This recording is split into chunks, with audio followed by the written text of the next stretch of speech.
Praise the Most High today. Praise the highest today, family. Hallelujah. What a grand day here in the Carolinas it is. Such a gorgeous day. Started off quite overcast, but it's turning out to be a gorgeous day. Beautiful. I do hope you are able to get up and get out and get you some sunshine, some fresh air like I am. We definitely got it today. Ain't nothing like the country. After the rain has came, the sun comes out the next day.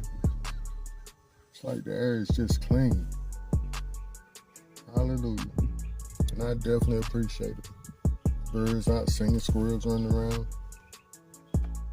It's good to be back home for a minute anyway.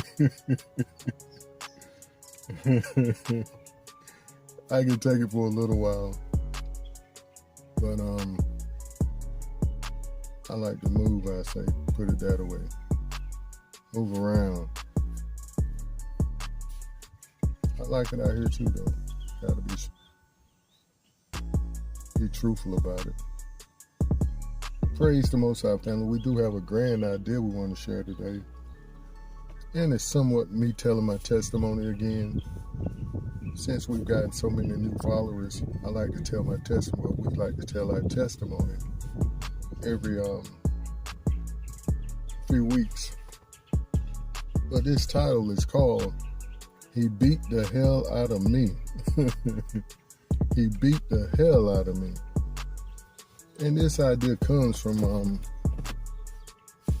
this young lady did a recording, and we mentioned it in the prior recording, where she was saying, why don't no one ever tells the truth about this walk with the Most High, of how hard it actually is. And I didn't mention it in the last recording, but she said at the end of her recording, she said, don't get me wrong, it's all worth every bit of the frustration, the heartache, the tests and trials you go through. But it's like someone would come and tell you the truth about how hard it really is walking with the Most High, and how much you have to give up to walk with Him.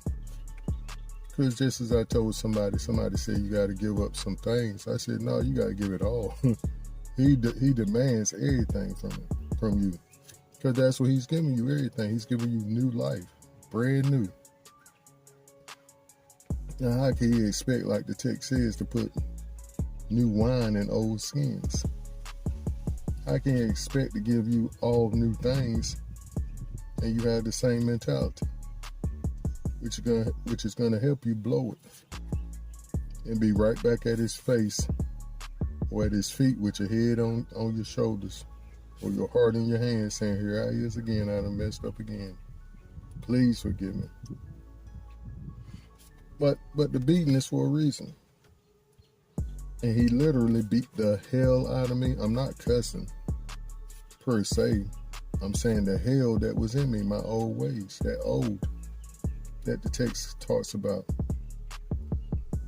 When you come to Him, how the text goes, those that are in Him, Mashiach, are new creations. The old has passed away, behold, the new has come.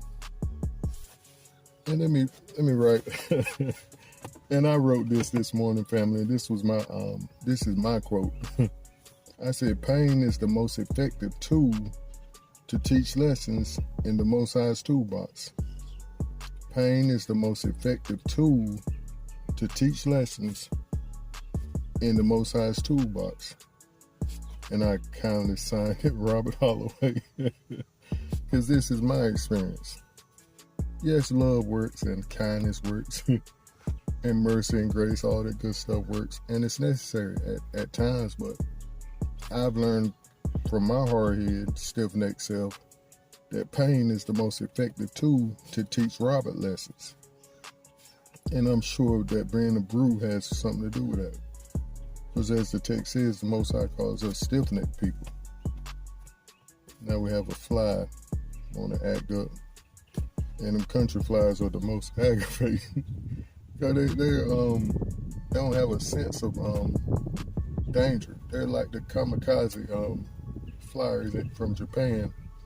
They're like, I'm going to aggravate you. It's my sole purpose to aggravate you. Even if it costs me my life, I'm going to aggravate you. But the text we looked at is Hebrews 12, 6 through 7. For whom the Most High loves, he chastens and scourges every son whom he receives. If you endure chastening, the Most High deals with you as sons. For what son is there whom a father does not chasten? And that is our word for today, chasten, of a rebuke or misfortune, having a restraining or moderating effect on, and especially coming from the Most High, or God, as the definition says. It means discipline, punishment, or to punish. And similar words are to subdue, to humble, to squash, deflate, flatten, bring down low. That was a good one. Bring down low. Take down a peg or two. to take down through there. And that's my word, my definition. To take down through that valley. To humiliate. To mortify. Did you notice humiliate? To mortify. To restrain. To tame. To curb. To check. To cut down the size. To put down. To put someone in their place. This is a new one for me, to settle someone's hash. Oh boy. But all these words and definitions are so true. But the most important one I think is to humiliate. And what he's doing, he's humiliating that pride that's in us. And that's the whole point of pain anyway, to get rid of that pride. Because the Most High hates it, and for good reason. We act like we can do anything without him, and we can't. And he kindly lets us know in the most effective ways. And I believe this is King Dawid in Psalms 119 and 71. He said, it is good for me that I have been afflicted, that I might learn your statutes. And family, there is really no other way to learn anything without pain, in my estimation, because every time my parents tell us something, we go and do the exact opposite until they tighten up on us, until they put that switch on us or that belt on us. Then we learn our lesson and say, okay, that they mean business there. I won't do that no more. He means business. And my pop had a belt called Blackie. We didn't see Blackie too often because we was afraid that my daddy would get us. But when he pulled it out, it was over. But he didn't pull it out to threaten folks. We already knew what it was. Once he got you as a chap, you knew what it was, not to mess with Blackie. He'd say, go grab my belt out of my britches. Oh boy, you know what it is. Ain't no turning back from there. He was gonna put that thigh-yal on you. And my mother, she didn't play with the switch. She had it on deck all the time, to the point she kept one behind the door. And if she ever wanted to get you, and it was worn out, she said, go get me some switches. And you knew not to bring back little Stroner switches. But the main thing is you did not want her to go pull them for herself. Oh boy, you were in trouble. Hallelujah. I thank the Most High for his discipline. In 2 Timothy 2:12, it says, if we suffer, we shall also reign with him. If we deny him, he will also deny us. Now, why would we deny him?